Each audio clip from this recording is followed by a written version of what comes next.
Professor Brett Kahr, welcome back to Shrink Wrap Radio. I believe this is your fifth appearance on the show. Good gracious, is it really? Well, it's an honor to be on your program once again. And may I also take this opportunity publicly to wish you a very, very happy birthday, because I know you've just had a special birthday. So yes, happy birthday. Yes, thank you so much. This past Sunday, I have to pause and think, okay, what day of the week is it now? When was Sunday? Actually, it was a week ago Sunday. Yesterday was Mother's Day, and my birthday was a significant one, and it was a good one, despite the fact that we're all kind of cloistered right now. And I want to give our audience a heads up of the plan for the show. We're going to be discussing two of your latest books. One is about the virus. I'll give that title, I guess I'll give that title right now. Corona Cannot Kill the Unconscious, Therapy on the Virtual Couch. And then there's a second book that we'll be talking about that has to do with forensic psychotherapy, and we'll say more about that when we get to it.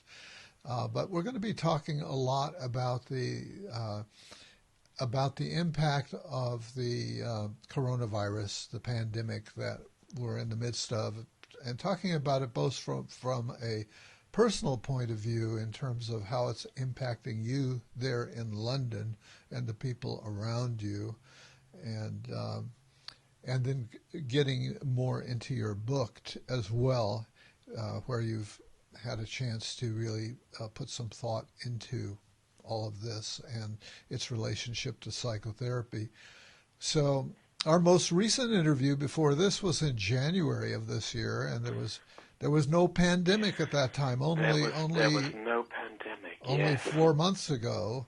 And now here we are, 3 or 4 months into an epidemic that is truly of global proportions. And I think that the UK is one of the places that's been particularly hard hit. So can you give us a sense of how the UK is faring currently and coping with the situation? Well, it's an honor to talk to you, David, and I have to tell you that although I usually listen to all your wonderful interviews while walking on the street to get outside exercise, I've now been listening to your recent podcasts from inside my office, holed up inside because of the outside circumstances. But I just want to say that I think it's fantastic that you've invited such a wide range of different psychological thinkers onto the program. You know, you've really been very generous with people from Freudian backgrounds and Jungian backgrounds and existentialist backgrounds, and I think it's really important to stress that this is such a new experience for all of us, and nobody deserves to be regarded as an expert on the psychological implications of the coronavirus. We're all learning about it at the same time, at the same speed, and I think it's just terrific the way that you've used your wonderful program to help us all in our collective thinking. Well, I appreciate that feedback, because I've not received very much feedback in terms of this, what I've been doing during this particular time, and but hey, that's what I feel led to do. Very important. You're doing something very important, and please keep doing it, because we're just at the start of this process. That's right. And I can't say this with certainty, but I do think that if we can get to the other side of the curve and at least stop the medical, physiological, biological deterioration of humanity, and get to a point where we have a vaccine and good public health measures, reliable public health measures in place, I think there will be no shortage of work for psychological practitioners just to deal with the fallout. Because, I've been approached by a number of frontline healthcare workers, particularly people who drive ambulances, paramedics. Uh-huh. And they're saying, listen, we desperately need psychological help, but we don't have time to get psychological help now because we have to drive the ambulances. But I'm working with a group of different mental health organizations here in the United Kingdom to see whether we can begin to put a plan in action to set up services for providing support for these amazing heroes and heroines, because in 6 months' time, in a year's time, we may see some real psychological carnage, yes. the long-term effects of trauma, which, of course, you know about only too well. So I think we're just at the beginning of this pandemic in terms of its psychological implications. I think you're right, and I've heard others say that we should brace ourselves for a huge wave of PTSD treatment, and that there's going to be a lot to deal with. And when people, it's kind of like war, when you're in the heat of battle, That's right. You need to keep focused on what's immediately at hand, but then later the psyche needs to catch up, and there can be a lot to catch up on. I think that's right, David. And although I would be heartbroken to be in any way catastrophizing, particularly at a time when we need some hope and encouragement. Yes. I think what you said about PTSD, post-traumatic stress disorder, is true. I think a lot of people are feeling as though they're going through World War I or World War II, in a new form, and that we are experiencing as a planet post-traumatic stress. But I'm holding on to a private concern that we're dealing with something even more sinister and even more serious than PTSD.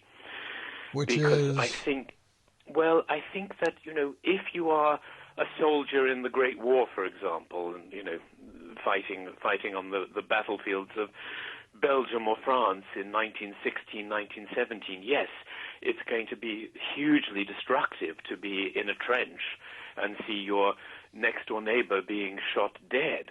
That's horrific. But I think that the kind of trauma we're dealing with now is not a trauma that is confined to a particular individual or a particular circumstance. I think the whole planet is going to have to cope with the fact that we're all feeling unsafe in our own bodies and unsafe in relationship to the bodies of everybody else, even our greatest loved ones. Because, if you go back to London, 1943, and the German Luftwaffe dropping bombs all over the capital of Great Britain, most people who lived in London had to seek immediate refuge in the air shelters below ground. They went into the underground, into the tube station, but they huddled next to one another, next to their loved ones, next to their neighbors. There was certainly no social distancing. They were all crammed together. But they felt loved and they felt safe to be with their closest people. But now we're being told that if you get close to your grandchildren or your aunt and uncle or your next-door neighbor, you might contract a horrific deadly virus and die. Yes, so I think that we're going to see a new variant of post-traumatic stress disorder, which may be in many ways even more virulent, which is about a way in which people are going to feel completely unsafe in their own bodies and in the bodies of others. So I do think it would be naive not to be aware of this possibility and to prepare for it. And I think the people I'm most concerned about are people who are just very, very young today. Young children who can't hug their grandparents, young adolescents who are just beginning to explore their sexuality, for example. Will it be similar to the explosion in the 1980s when the HIV virus came round? And I'm still treating now, in the year 2020, adult patients who grew up in the 1980s, and still, 35 years on, they're terrified to have sex because they grew up in that period where sexuality could result in death. And now we're in the similar situation of a hidden, unseen enemy, that we can't see this virus. We can't see on our hands. Is it on my hands now? Is it coming out of this other person's mouth? Is it coming through their mask? So that's one of the tricky things about it, is this. So it's easy to slip into denial, which I think we're seeing here in this country, a certain amount of denial, since you can't see it. And it's easy to kind of, think, well, I'm just going to go out there and live my life like I have.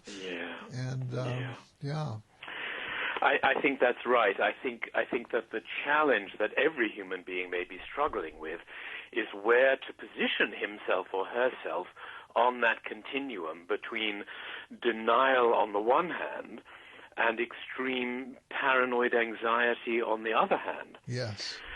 So I've been very struck by working with the patients with whom I continue to work at the wide range, and I think my colleagues have found a similar experience, of such a wide range that no two people are managing this in the same way. Right. Some are in various states of denial. Some are so overwhelmed with paranoia that they're petrified they can catch coronavirus just from watching television. That kind of terror, almost as though it's a kind of psychotic level of paranoia, with everything in between, including those people who, I'm pleased to say, are managing it in an extremely careful, thoughtful, robust, reality-orientated way.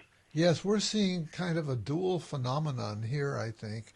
On the one hand, remarkable courage, creativity, hopefulness, caring for others, public displays of concern and care, and the creativity that I've been amazed by with groups of people singing to each other. We've seen examples on television in Italy and places like that, where wonderful sort of public sharing across physical spaces. And also we're seeing a lot of that online in terms of people getting together online. And even major TV shows are using Zoom or similar tools to gather people together and to go ahead and do what they do. We have the very popular singing show that I'm sure is over there as well as here, called The Voice.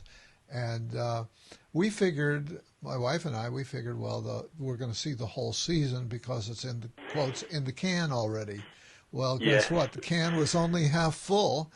Right. And so suddenly, instead of watching it live, they managed to pull it together, keep the competition going, and see these people competing in their home, delivering their song, their music, etc.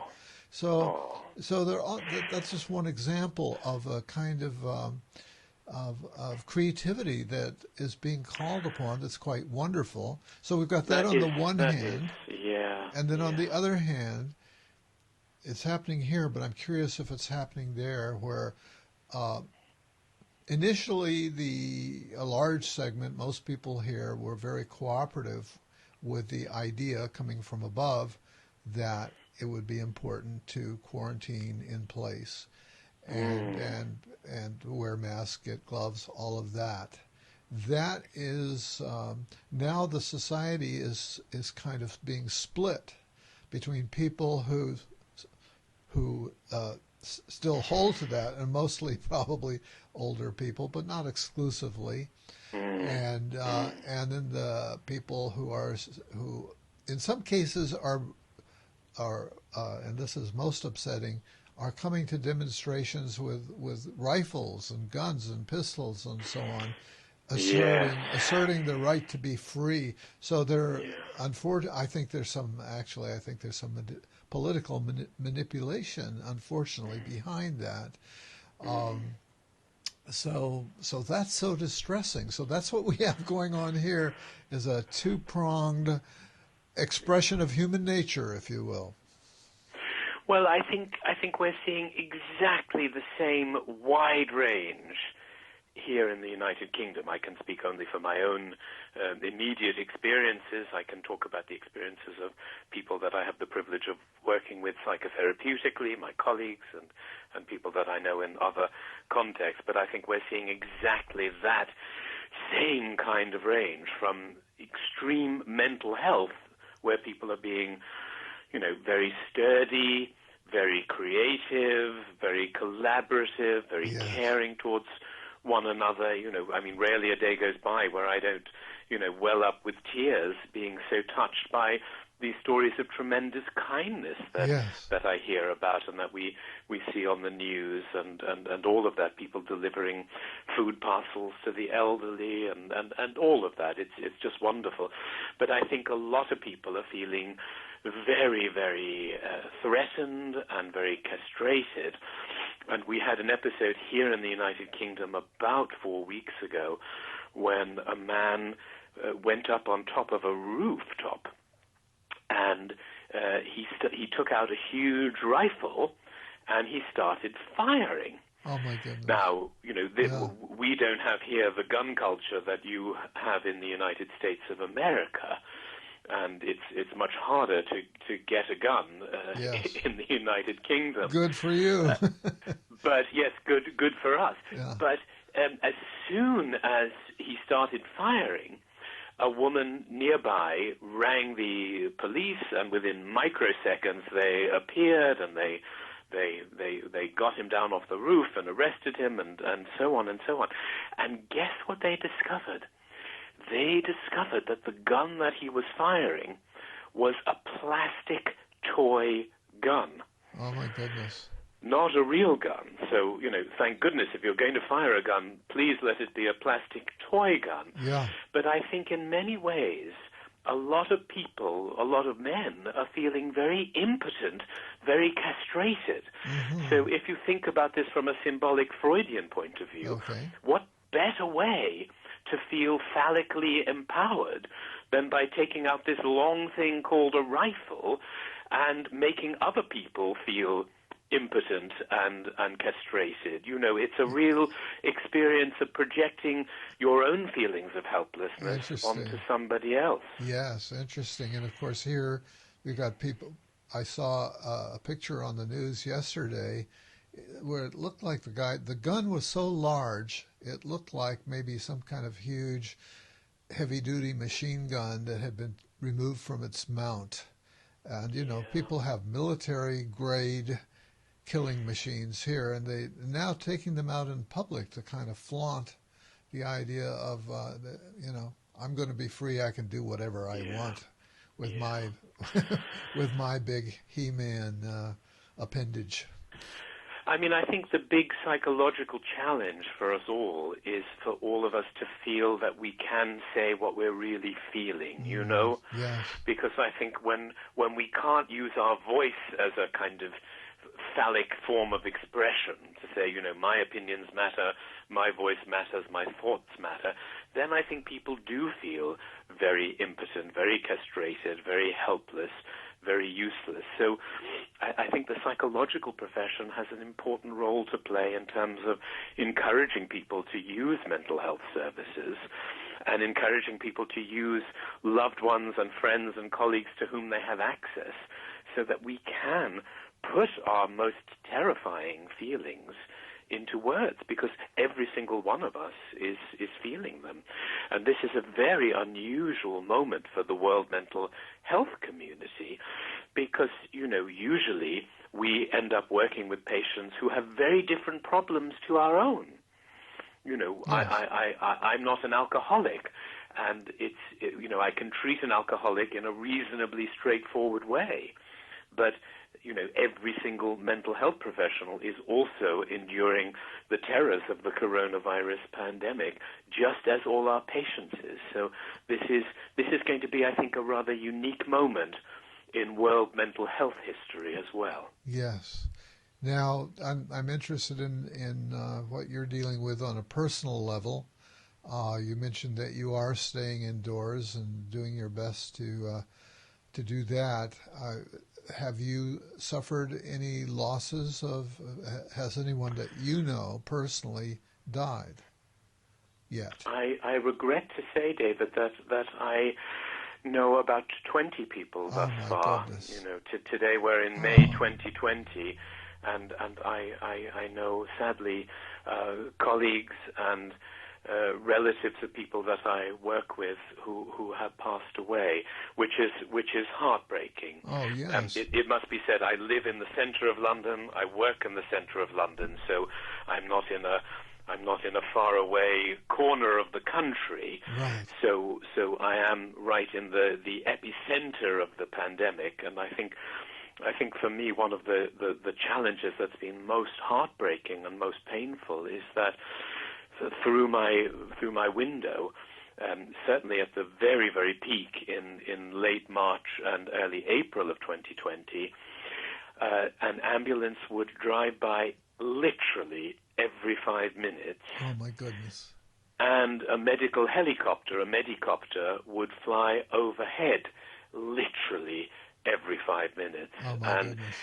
In my entire lifetime, you would occasionally hear maybe 1 or 2 ambulances a week in central London, but literally every 5 minutes there would be a plane and an ambulance, and it created just the most heartbreaking, most ugly soundtrack that I've ever heard in my lifetime. Really, really painful to listen to as we imagine, well, who is in that ambulance?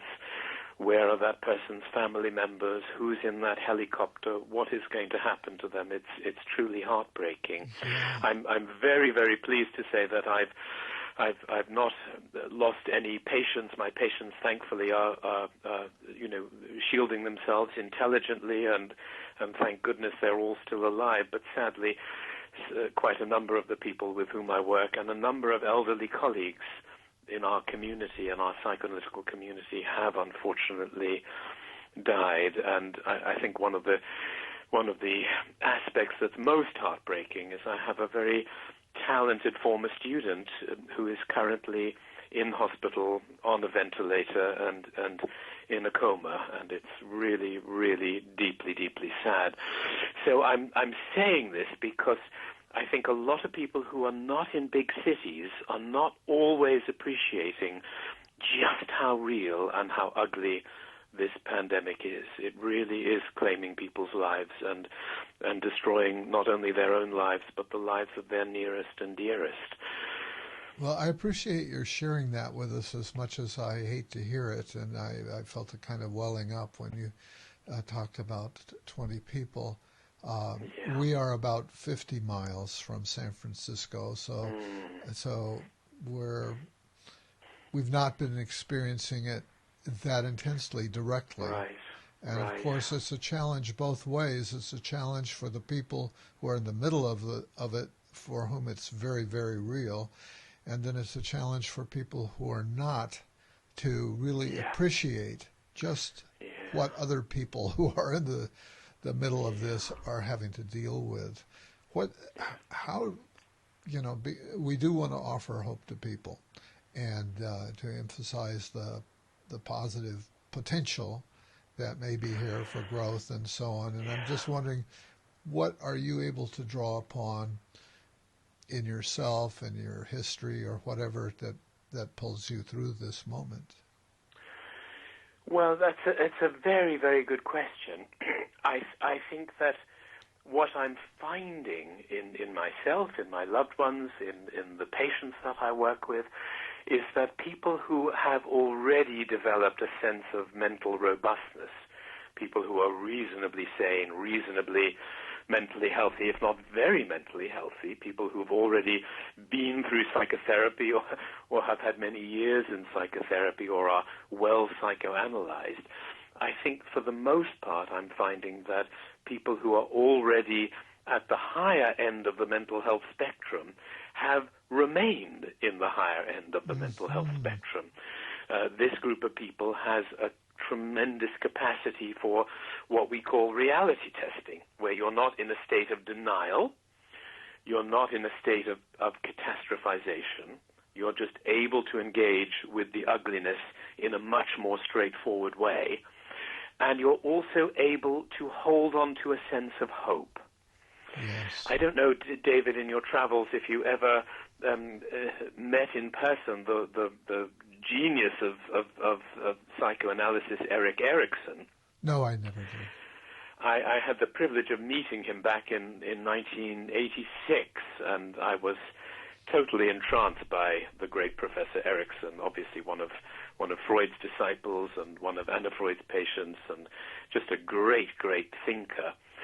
And you'll remember from Erikson's classic book on childhood and society, published in 1950, he said that if you are an infant who has experienced the world as a trusting place, you will develop the most important quality, which is really the foundation, the bedrock of human personality. You will develop hope. Mm-hmm. And I think that people who have had an essentially strong infancy with good attachments, loving, consistent parents, grow up in a state of trustfulness and hopefulness. Yes. And I think that those of us who either began as more on the mental health side or went through a lot of good therapy to get onto the mental health side or had good loving experience from other sources, I think what I'm finding is that people in that category tend to be managing this pretty well.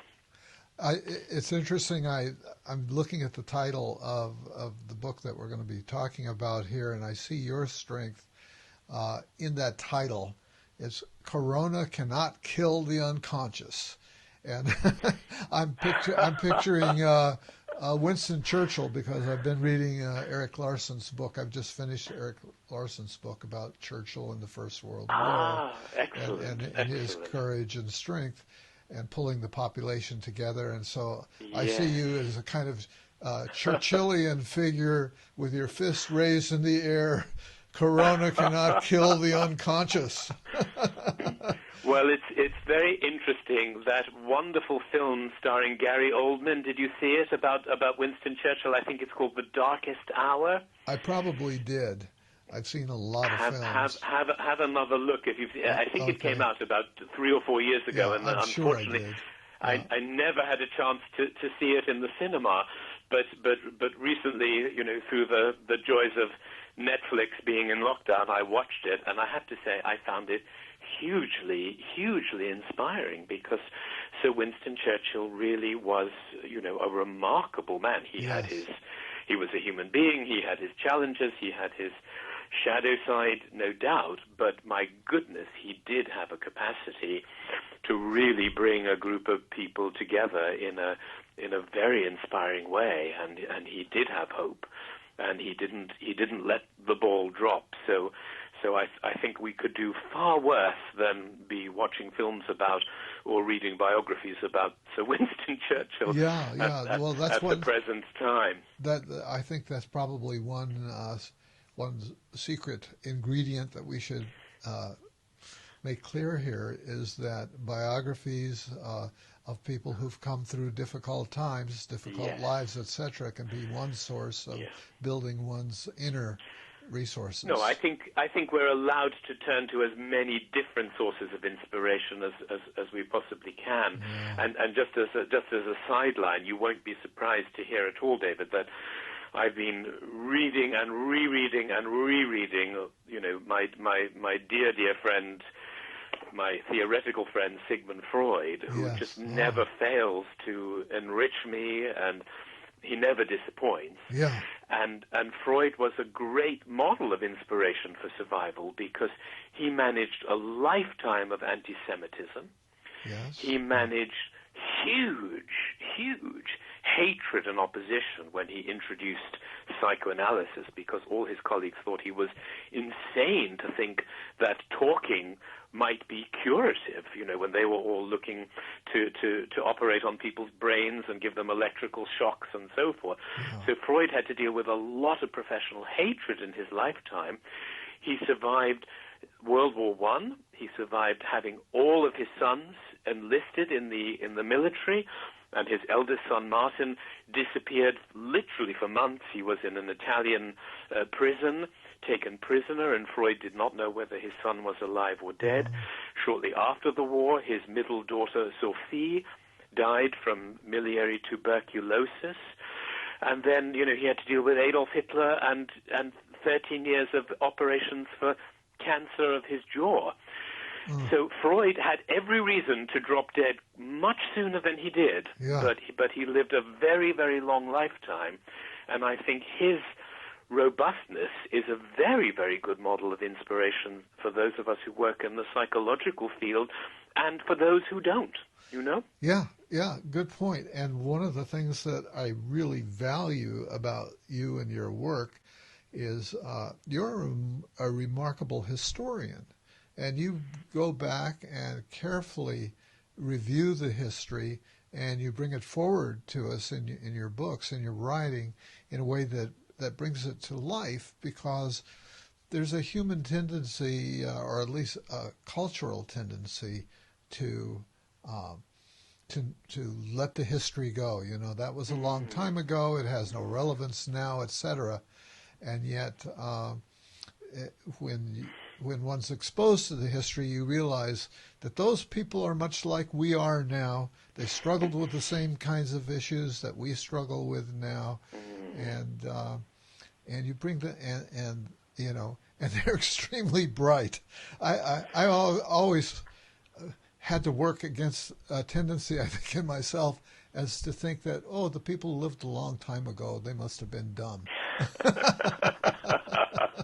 But no, we really do stand on their shoulders, and we do. The great Viennese-born American groomed psychoanalyst Heinz Kahr, the father of what is now called, as you know, self-psychology. Yes. He said shortly before his death, he said, "We are all little specks upon the shoulder of a giant," and he was referring to where he stands in relation to Sigmund Freud. And I have to say that I agree with the late Professor Kahr completely.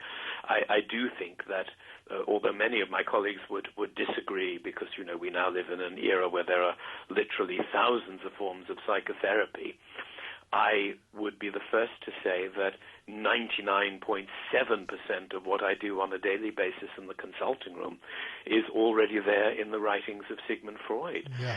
So when I'm asked to define myself, you know, what is your theoretical orientation, I actually say that I would consider myself to be a 19th century Freudian. Yes. Because I think that by 1893, Freud had pretty much put the main teaching points of how to help a personality in distress onto the table for us to consider. So I have always felt very blessed and very educated to really immerse myself in the ancient historical literature, because to me it's so incredibly relevant, and I continue to do that with my patients today. And what's very, very interesting is, you know, obviously, because of the outbreak of the coronavirus, every single mental health practitioner that I know, bar a few, every single one has had to move his or her practice from an in-person practice in the consulting room, where you're just, you know, inches or feet away from the other person, to a virtual practice. Right, and that's the subtitle of your book, Therapy on the Virtual Couch. Therapy on the virtual couch. That's right. And, you know, no two people are managing it in the same way. I think a lot of our very young colleagues who are very technologically adept, much more so than I am, have found all these amazing Zoom platforms and Skype platforms. I know people who are FaceTiming their patients, and their patients are FaceTiming them. So everybody's doing something of that nature. And the good news is it seems to be working, and sessions are able to continue. I find myself in an extreme minority, in which I had said when I had to transfer my practice from an in-person, in the consulting room practice, to a more virtual one, I said to my patients, listen, we're going to use the old-fashioned landline telephone. Yes. Here, not a mobile telephone, not a laptop, just an old-fashioned phone where you dial the number, it rings, you pick it up. There's no visual contact. Yes.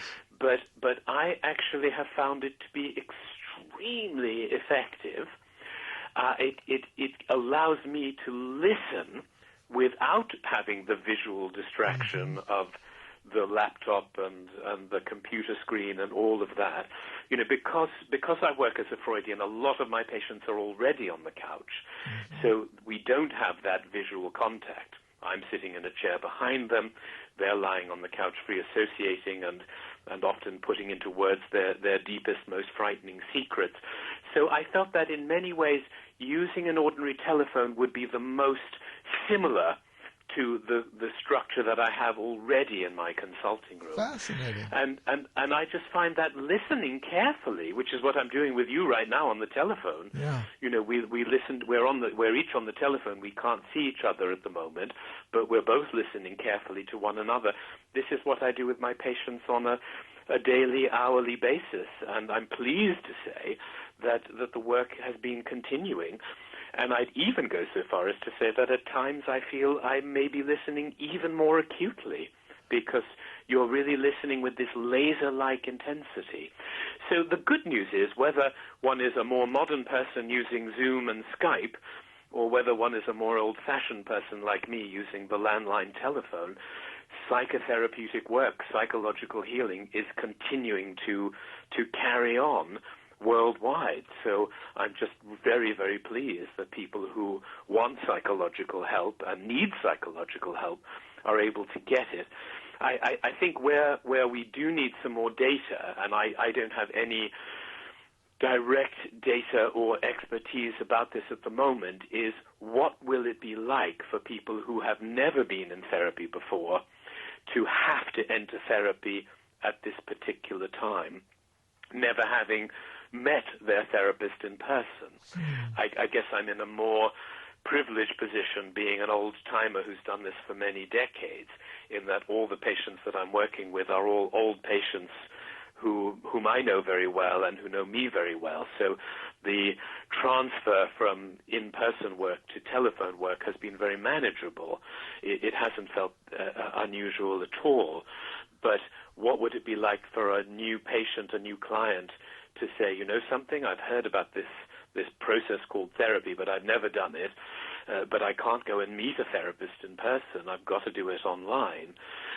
It may be that that needs must, and if that's what one has to do, then one will do it. But I think it's too early in the day to know what will be the long-term impact of starting the intimate relationship of psychotherapy, the emotionally intimate relationship of psychotherapy, where you've never even met this person at all. Yes, and there is data that's starting to come in, and I was interested to read some things that have been on the web about people who are starting to question the visual that you get via Skype. Via Skype or Zoom. And one thing that I've noticed in myself is that it's fatiguing, and a lot of other people are noticing that it's fatiguing. After about an hour, that's sort of my limit for talking to a group of people on Zoom. And they say that our brain is having to work overtime to construct a true image because it's an approximation of what it is to be in person with somebody and to see all the details of their face and so on. And so there are definitely questions, and right now, and I think because you're on the phone, I'm on the phone via Skype with you. So I don't have to worry about my appearance, what I'm looking like, and so I do believe that it frees up our conversation. It frees me up, and particularly I can look at my notes unselfconsciously. Yes. Yes, I had of one patient who's in a traditional Freudian analysis, and the Freudian analyst said to the patient, now you must find a bed in your home to lie down on so that you can simulate the couch, but I need to see you, so you need to hold your laptop over your head while you're lying on the couch so I can get the exact same experience that I would have with you, person to person in the consulting room. And it just sounded to me very, very complex and difficult. So yeah, that part. I think How I can think you just relax? straightforward telephone work is Yeah. perhaps a far better model. Certainly for somebody like me. But the good news is, the really good news, which I do think we have to emphasize, is that everybody I know who is a psychotherapeutic practitioner is continuing his or her work in a very, very available way. I think one of the big differences that I've seen is that previously most patients, and I do have some wonderfully ethical, lovely, kindly patients, most patients would, in ordinary times, begin their session by saying, "Oh, Brett, guess what happened with my mother? Guess what happened with my husband?" They just jump right into their own personal story. But now, I would say, without exception, every single session begins where I pick up the telephone at the appointed time, and the patient will begin the conversation by saying, "Brett, are you okay? Is your family okay?" Oh, that's and wonderful. it's very touching. It's Yes. very, very touching. The Yeah. first week where that happened with every single patient, I really did become quite teary-eyed, because I think it is a way of the patients acknowledging that we are literally all in this together, Yes. and that we're all vulnerable in an equal way. So I've seen a lot of really deep humanity emerging in all kinds of places. Oh, wonderful. What I've also seen, David, is that, people who were alcoholics before the coronavirus outbreak are still alcoholics, and people who suffered with depression beforehand are still suffering with depression. So this book that you mentioned, Corona Cannot Kill the Unconscious, which I must underscore is not a completed book. I'm in the middle of writing it now. It's not yet been Okay. published, but I Yeah. hope it will be out by the end of this calendar year. It is a way of trying to investigate how, whatever the horror of the pandemic, we still embody our minds in our pre-existing structure. So our unconscious is still our unconscious. And people who struggle with marital infidelity are still struggling with marital infidelity. People who are honorable are still honorable. So that's what I'm trying to examine. In some ways, you as a psychologist will appreciate the significance of it. In some ways, I think the coronavirus on the psychological level is rather like a Rorschach test, in that no two people look at the Rorschach inkblot and come up with the same answer. Right. So I think the coronavirus on the psychological level is triggering all the vulnerabilities that each of us has in a pre-existing way. So Yes. so that's what I'm trying to navigate. But the good news is that I think people who are being supported psychotherapeutically are really being held up. I'm not hearing stories of grotesque breakdowns among ongoing patients. I think the psychotherapy is helping to prevent breakdowns in ongoing patients.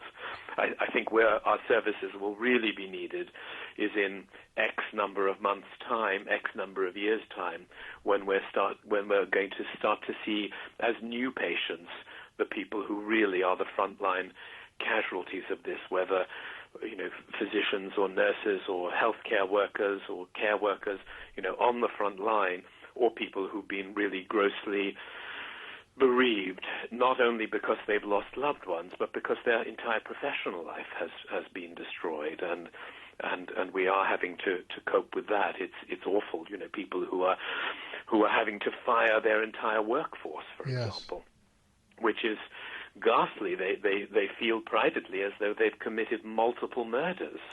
Yes, yeah, that's. I must say, I've been on the fence about the the people who are choosing to go back to work and to try to get the economy going. I remarked to my wife before we got to that point. My thought was, at some point, somebody in government or something like government is going to have to make a very tough decision about what's going to be the acceptable death rate. Yes. And And that's a real thing, because we're seeing that the death of the economy is as damaging as is the death of the body. Yeah. Oh, it's completely heartbreaking, and although I'm sure there are many people who are wanting to express rage and hatred towards any number of politicians worldwide, feeling that politician X or politician Y or politician Z is not managing the pandemic well. I cannot even begin to imagine what a nation's leader must be dealing with internally. Oh, yeah. Given that most people struggle to manage their own lives, what a challenge to have to manage the lives of millions of other people as well. I'm curious if the pandemic is showing up in therapy in terms of is it showing its ugly little head, or maybe it's not totally an ugly little head, because it really brings us in touch with our full humanity, I think. I mean, there are things to learn from it. It can be seen as a teacher, for example. So I'm wondering if is the pandemic showing up yet? I expect it will, in people's dreams, in their associations, their defenses. Yes, absolutely. It's. I mean, I think it's been there, from the very beginning. So we are, all of us, and here I'm speaking in generalities based on my own direct work and the work of the colleagues with whom I'm in close contact and close conversation on a regular basis, where we discuss, what it's like to be working in this period, and what we are finding is that there's a very, very great surge in what I would call mini domestic explosions. Certainly, Yes. we know that people who are already at risk for domestic violence, there's been an absolute welling up of the number of cases. What's tragic about the cases of people who are actually physically harming their boyfriend or their girlfriend or their children or their husband or their wife is that those are the people who often have never been assisted to find their way into therapy, which is one of the reasons why they're taking their worst traumatic histories and enacting them in a criminal way. But with people who are already patients in psychotherapy, I think we're still seeing an upsurge of spouses screaming at one another and all of that. I had some patients recently who spent a very long time in the session talking about how awful it was that their spouse had put a pile of papers in the wrong place. Yes. Now, I'm sure that comes up in every marriage where, you don't put your shoes here or pick up your socks or something of that nature. Every couple has had to struggle with that at some point. But I think the symbolism of hearing about two marital partners literally screaming at one another at the top of their lungs because somebody has put papers in the wrong place, that's not just a middle-class neurotic luxury problem. That, to me, is deeply symbolic of the fact that both of those partners are really wanting to say, you know what? The world has got so messy, and we can't control the mess in the world with this horrible virus. At least we can control where our husband or our wife puts their pile of papers. Right. Well, I'm finding this... Yeah, I think it's an amplifier. It's an amplifier. Yes, that's a lovely way of describing it. Yes, that's hugely helpful, David. I agree with you. I think the coronavirus has been a psychological amplifier. That's beautifully phrased. Yeah, and we're living in such close proximity and so much in our own heads that, that things are being amplified. And so, and I think the psychoanalytic concept of regression is probably relevant here, right? Yeah. Oh, very much. I think many of us are at risk of regression. I think we are all desperate for honorary parental figures like presidents or prime ministers or national leaders, we're all desperate for these people to be good mummies and daddies and look after us and make it all go away. Yeah. You know, an ordinary parent, if your little child, your 3 or 4-year-old son or daughter, falls down while playing in the garden and bruises the knee and starts bleeding, what does the ordinary loving parent do? You just go and give your child a hug, you give them a little kiss and say, there, it will be all right. You know, you make the problem go away because you contain the child's anxiety and you clean up the mess. And 3 minutes later, you know, the child has completely gone back to just ordinary happiness, right? Yes. But we don't have leaders who can be parental figures in that way. And I think for those of us who live here in the United Kingdom, it was really, really horrible a month or 6 weeks ago when within literally days we received the news that His Royal Highness Prince Charles, the heir to the throne of the United Kingdom, became ill with the coronavirus. Thank goodness he made a pretty rapid recovery. But, you know, just shortly thereafter, the Prime Minister Boris Johnson became ill, and he was hospitalized and much more gravely ill from what we've been told. So just think about the unconscious significance, the symbolic significance of living in a country which is run by this family called the royal family, and by, a head of government called the Prime Minister, and both the heir to the throne and the Prime Minister are ill with this deadly virus. I think that really raised the level of anxiety in this country hugely. Wow. We have similar issues here. You know, Trump has been a very divisive figure with people on one side and people on another side, and there's, so it's really complicated, the political situation. It's amplified the political situation. Yeah. The people who have emerged as, from my point of view, and the people I hang out with, as the good parents are the people in the medical and scientific establishment who have been giving straight answers to questions, treating us like adults, and saying, okay, here's the information that you need to have. Here's the latest that we know, and here's what we're recommending, and here's why we're recommending it. We've had some figures emerge, some governors, the governor of the state of California, for example, Gavin Newsom, at the national level, Fauci. Yes. Who just have. They've become just good parent figures. It's like you feel some love towards them and some sense of hope.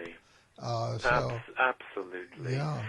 No, my respect for some of these really, really blue sky, intelligent, sensible, data-driven, scientific practitioners, healthcare practitioners is enormous. It's just magnificent what they're doing, and I am working with groups of psychological colleagues here to see what kind of mechanisms we can put in place. I'm on a national committee that's trying to organize a plan so that when matters are calmer, we can find better mental health resources for a lot of these frontline workers who ordinarily would not seek out our services at all.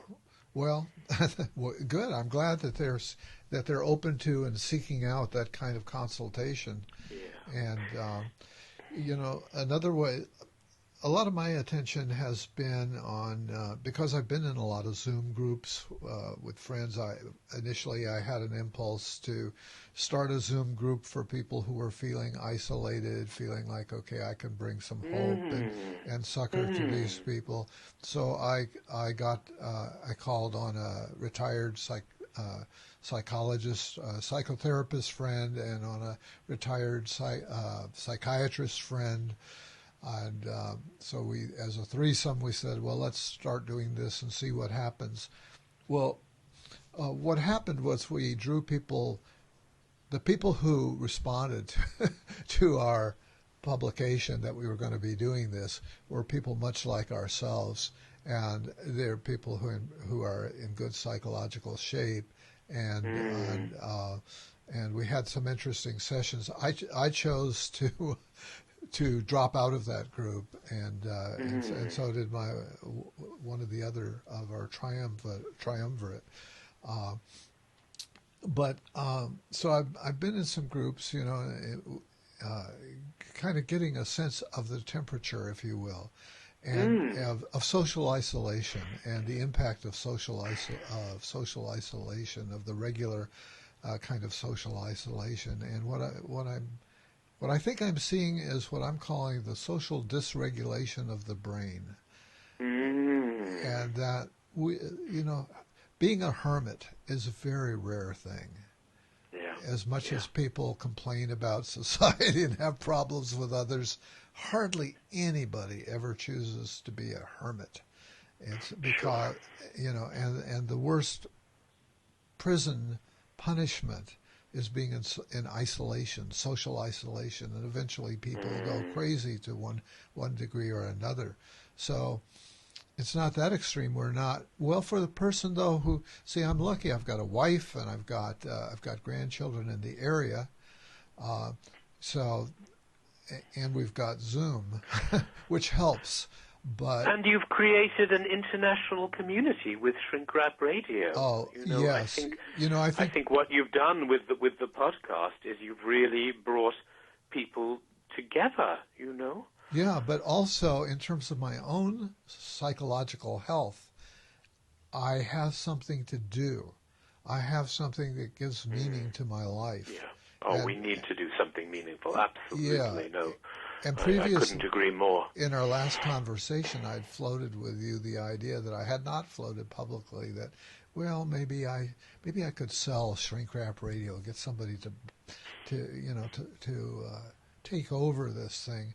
Now, that's the furthest thing from my mind. I realize really that thought has changed in your mind. Isn't that extraordinary? Oh yeah, this is important to my mental health. I hope it's helping other people out there. I really do. But it's important to my mental health to have. I'm so glad to hear that. And may I say, it's important to my mental health because I listen to your podcast all the time, and I always learn. And I think one of the factors that I really, really appreciate is that you have always cast this podcast in such a non-sectarian way. Yeah. You really give, the mental health field, as I don't need to tell you, or indeed your listeners, is a vast canvas with people from every training background and every theoretical orientation. We're still a relatively young profession. We're only about 125 years old, so we're in the early days, and there are many, many of us, and it can often be very confusing to the general public. But I think you give everybody an equal, non-prejudicial platform, and I think that's really, really important, so that we can learn from one another about whether our differences are really as huge as we think they are. And I listened to all the previous podcasts that have come out in recent weeks with people from totally different backgrounds professionally to my own, talking about the coronavirus. But I thought every single one of them made perfect sense, and I learned a lot from it, because we're all young students of the coronavirus right now. Yeah. Well, that's why I do it. That's how my brain is set up. Is that people make sense, and I've never been able to just embrace a single point of view without seeing the other side, and so that gets acted out, I guess, in this show. Again, I want to share more with you about the social dysregulation of the brain. Is that people are noticing that they're sort of struggling with, many people I think are struggling with a sense of they're sleeping longer. I'm sleeping longer. I seem to need to sleep longer. It feels like when I first wake up in the morning, my brain has not fully awakened yet.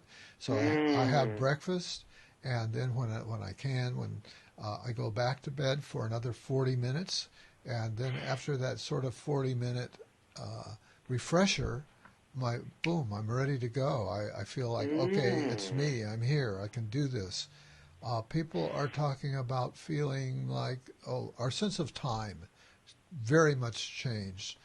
People have a feeling, the people that I'm in touch with have a feeling that time is strange, paradoxically, slow, but it's hard to get much done during the day. So my hat's off to you that you're able to write a book, as you're able to organize your inner world and resources to pull that off. And it feels like time is going by quickly. We're celebrating people's birthdays and so on, it's just time is moving. It's been 3 or 4 months already that we've been in isolation, and isn't that extraordinary? And it seems like it's gone by very quickly, in a strange way, and some of the thoughts that have been coming to mind is I'm remembering Irving Goffman and his book, The Presentation of Self in Everyday Life, and how he emphasized that he was kind of linking our mental health to the social interactions in everyday life and how we present ourselves. And he had a kind of dramaturgical metaphor going, and talks about impression management. So that, and I took a quote off of Wikipedia. As a person attempts to present an acceptable image to those around them, verbally or non-verbally, and so that's part of what his focus was. This definition is based on Goffman's idea that people see themselves as others view them. So they attempt to see themselves as if they are outside looking in. Which I know you see evidence of that on the analytic couch, right? Of course. I mean, I think one of the real challenges of being a human being is that we're always watching multiple films in our mind simultaneously. We're wondering, well, what does he think of me? What does she think of me? What is my external impression that I give? What is my internal impression? What are the ancient historical reviews that I've received from mother and father in infancy? We're having to process so many different types of interactions, these intimate social attachments, intimate social interactions. And I think what's so challenging at the moment is this notion of social distancing.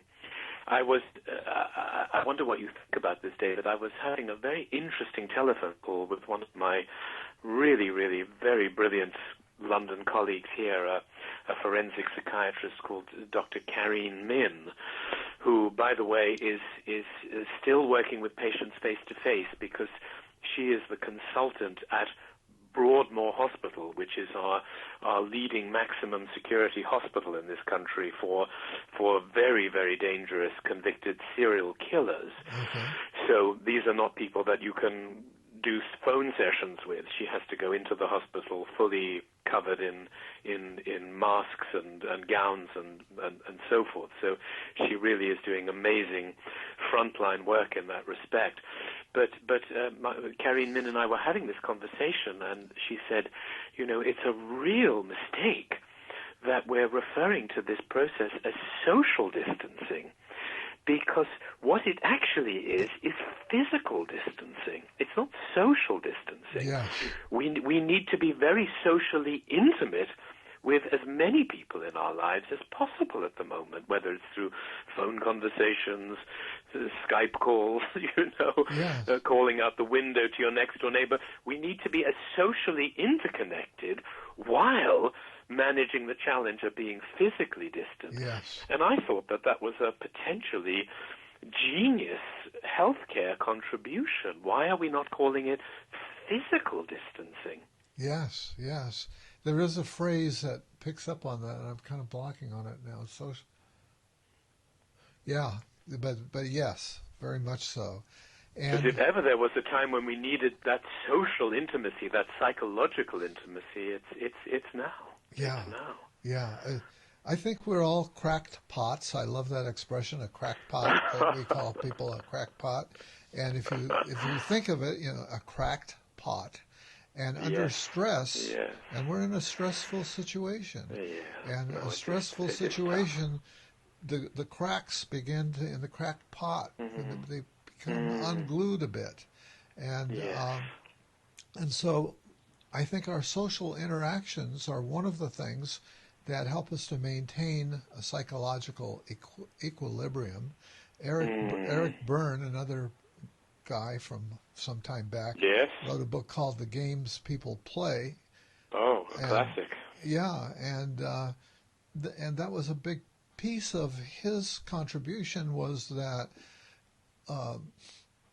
the roles that we play help maintain the other people's roles, so that we sort of have unspoken agreements of I'll play out my role, you'll play out your role, and so that's important to us. And as we don't have that kind of support, the social support, the social reinforcement for who we are, then all those movies that are running in the background that you referred to earlier, we begin to have a sort of a chaotic cinema inside, I think. That I think I agree with you fully, and I think at the moment people who are not experiencing a sense of validation of what it is they do so well are really, really struggling. So I think you're in the very fortunate position, David, that you're still working and still keeping this wonderful form of education running internationally with Shrink Wrap Radio. I'm in a fortunate position that I'm still able to work with patients on a daily basis, which gives one a sense of, professional meaning. But I think people who've lost their jobs and their sense of identity or have been furloughed, it's a much bigger challenge for them to say, well, how can we still feel useful and remain creative? And some people are finding ways of doing that. This is their moment to learn how to play the violin or to write a novel or to do important, voluntary work. My God, there's so much volunteering that needs to be done. And as we know, voluntary work is not only good for the other person, it's also good for your own immune system. Oh, yes. The psychoneuroimmunological consequences of voluntarism are very, very well documented over a very long time. So being helpful to someone else is very, very helpful for yourself as well. Yes. And I think people who are artists, poets, I have some artists and poets, that type people that I've been in touch with, and they have that sort of inner discipline and sense of meaning, that, okay, I have this thing that I do, and maybe even am blessed to have some recognition for it. And so, I agree. I think we're going to need to rely upon artists in the months and years to come, because they are going to help the general population put into words on a more universal level all the horrible feelings that we're all struggling with now, because they're going to write the plays which put this into words that can be publicly shared. They're going to write the screenplays and the operas and the musicals and the songs that help us to express our feelings in that more wide-scale, more global way. So I do think art is going to have a very, very important role to play in the months and years to come. Well, let's transition to your other book, because you just referred to this woman who's doing a forensic work in a mental hospital there, and you've got a book that is out, right? It's already completed? This book is published. I am holding a copy in my hand as we speak. Oh, good. You may need to refer to it. That one is all done and dusted, yes. It's called Dangerous Lunatics, Trauma, Criminality, and Forensic Psychotherapy. So let me first ask you, what motivated this book? Why this book at this point in time? Well, it's as always, a very, very good question. Dangerous Lunatics was written at the request of a former student of mine. I have a wonderful, wonderful colleague here in London who is called Jane Ryan, absolutely wonderfully creative woman.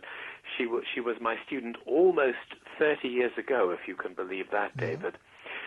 And she decided that she did not want to practice psychotherapy, but that she could make a much bigger contribution to our field by setting up an enormous organization called Confer, C-O-N-F-E-R, which would be a public space where fellow therapists could meet other fellow therapists to confer with one another.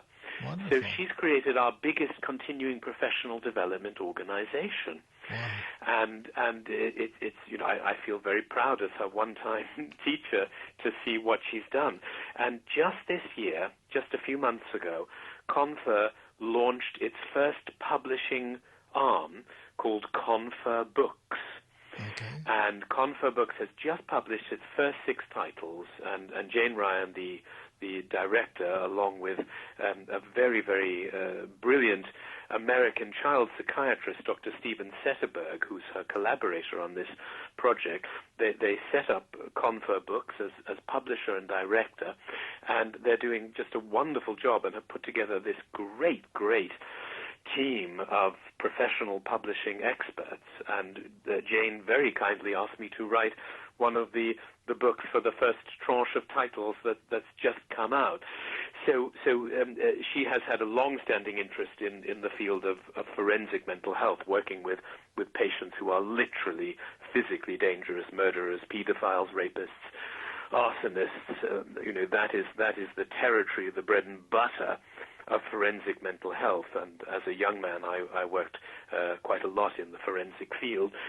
So she asked me, would I write a book on, where forensic mental health came from? How did we treat criminal patients back in the old days, back in earlier centuries, in the 19th century, in the early 20th century? Where is forensic mental health going to nowadays? And what is the contribution that psychotherapists can make? So it really is, I hope, a very readable book for both professionals and for non-professionals about the science of criminality, the nature of criminality across the centuries, and how, as a profession and as a population, we have moved from a very, very cruel, evil, sadistic approach to the treatment of the criminal towards a more humane one. Yes. So as you the book opens with a chapter on criminality in the ancient world. So let's say that we had a murderer 2,000 years ago. Well, the murderer, if he or she were captured, would be murdered. Yes. It really was very much the code of Hammurabi, an eye for an eye, a tooth for a tooth. So one might say, with the benefit of historical hindsight, that when you committed an evil crime, a sadistic, cruel crime centuries ago, you were often punished in a way that could sometimes be even more cruel than the crime that you had committed in the first place. Right. So most serious perpetrators of violence were not only executed, but executed in often really grotesque ways after having been grossly tortured beforehand. Yeah. So let's say, you push somebody off a cliff. You could be punished by first having all of your bowels disinterred, your eyes gouged out, being set on fire, and then being, pushed off the cliff yourself. So it was not humanity at its best. But I think as many people back in previous centuries, as we know from research on the history of childhood, were themselves often victims of gross domestic violence, they often took out their early sadism and their early parental hatred on this group of people known as offenders or criminals, or as they were known in the 19th century, dangerous lunatics. Dangerous lunatic was actually a diagnostic phrase that was used in forensic psychiatry throughout the 19th century for anybody who was considered both dangerous and mad. Yeah. Most mad people, of course, are not necessarily dangerous to others. They're often dangerous to themselves. But the forensic patients, those who commit crimes, were known as dangerous lunatics. So the book really looks at the early treatment of criminality and how very, very cruel it was. Well, once again, this is one of the places where, as a historian, you really shine, because you take us through that arc of where we've traveled from a very inhumane response on the journey towards an increasingly humane response. And I just love the detail that you go into there, and some of it is, of course, is quite chilling, but important to understand, how much worse it was. It was pretty bad. I mean, we often critique our current healthcare system, and perhaps at no time in modern history more than right now, when the healthcare system is under such challenge and stress and such scrutiny. But, nowadays, at least speaking for the United Kingdom, if you commit a crime, you're not tortured. You are sent to an institution so that you can be protected from killing other people, but you can also be protected yourself. And you're given access to compassionate mental health professionals. I mean, for example, I mentioned my wonderful colleague, Kahr, who works at the Broadmoor Hospital. She is a very, very compassionate woman, a very well-trained forensic psychiatrist and psychoanalyst. And she does not torture her patients. She sits with them in a room and gets to hear about their stories and finds out why they became so angry that they had to perpetrate these acts of extraordinary forensic cruelty upon their victims. Yes. And she offers them intensive psychotherapy, and many of them can be rehabilitated. So our healthcare system now is at its most humane. There's much more that can be done. I have many colleagues who are actively campaigning about bringing psychotherapy into British prisons, and I think the American prisons could certainly benefit from that as well, because we know that worldwide approximately 2/3 of all people who are imprisoned and then released will be readmitted for further offenses at some future point. So wouldn't it be better if we could offer therapy to forensic patients while they are incarcerated, so that when they are released, hopefully some of their early aggressions will have been worked through sufficiently so that they become, loving, tender citizens rather than re-offenders. And it would be better still if we could provide therapy for so many parents who are vulnerable and at risk, so that these children who are victims of domestic violence then don't become forensic patients in the first place.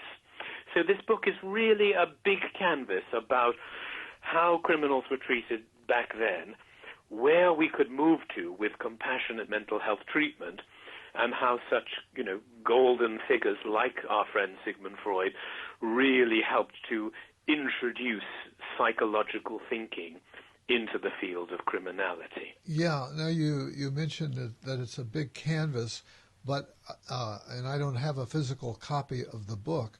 How many pages is it?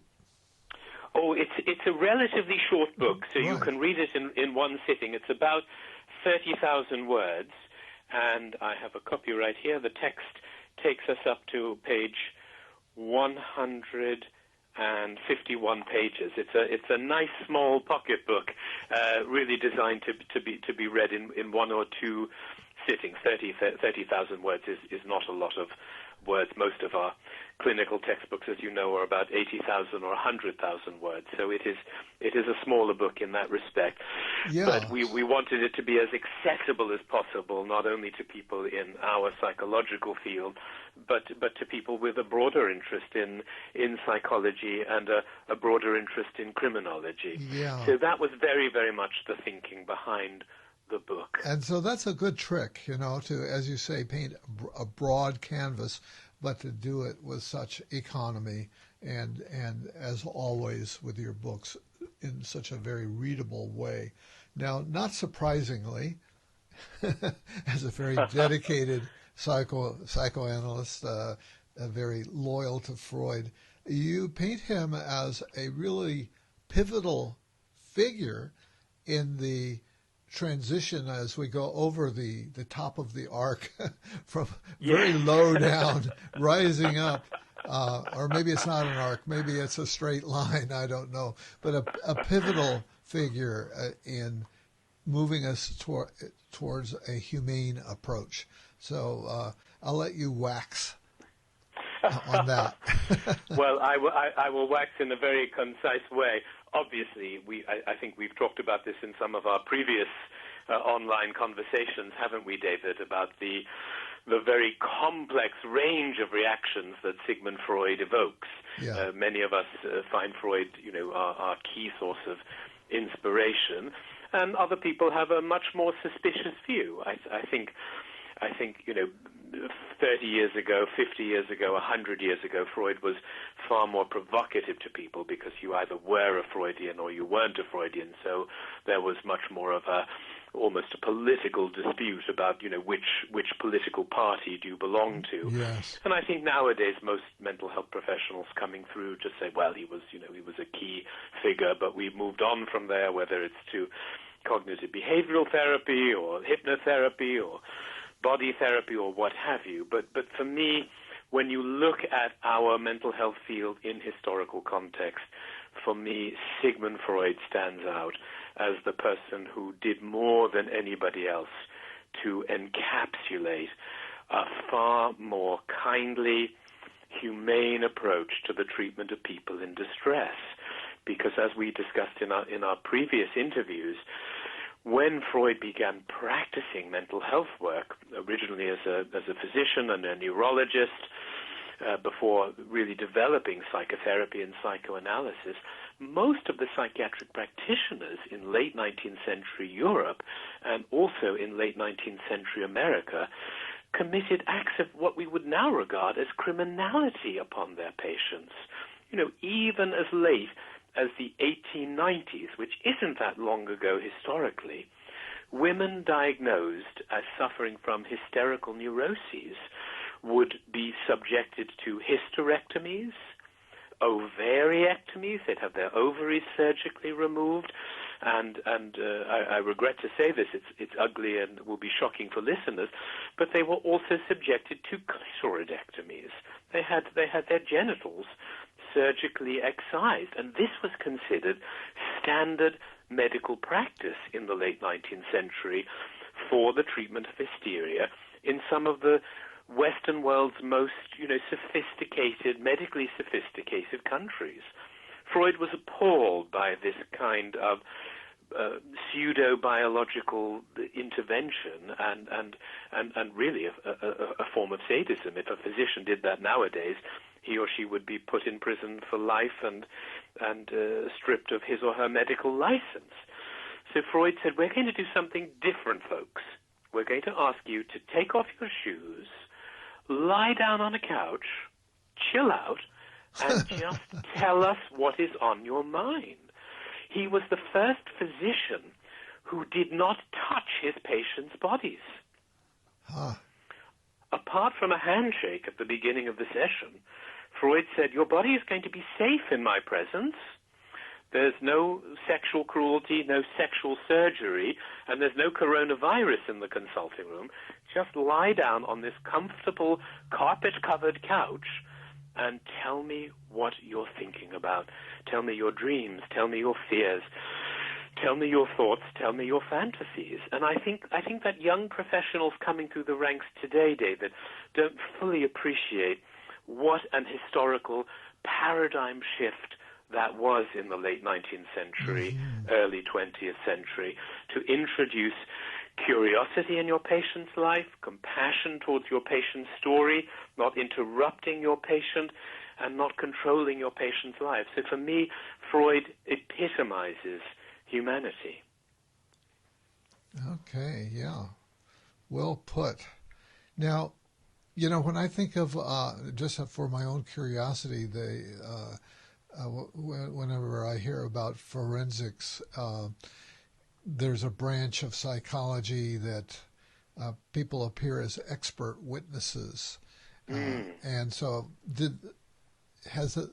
were you ever an expert witness in the course of your forensic practice? Yes, I have been. I mean, some people in the forensic field who are full-time forensicists, they live in the courtroom virtually, and it's that I must say that is not a branch of the work that ever really appealed to me. So I steered away from that. For me, what is much more impassioning, and I feel I can be much more effective, is that hour by hour, day by day work in the consulting room, where I really, really get deeply immersed in the patient's stories.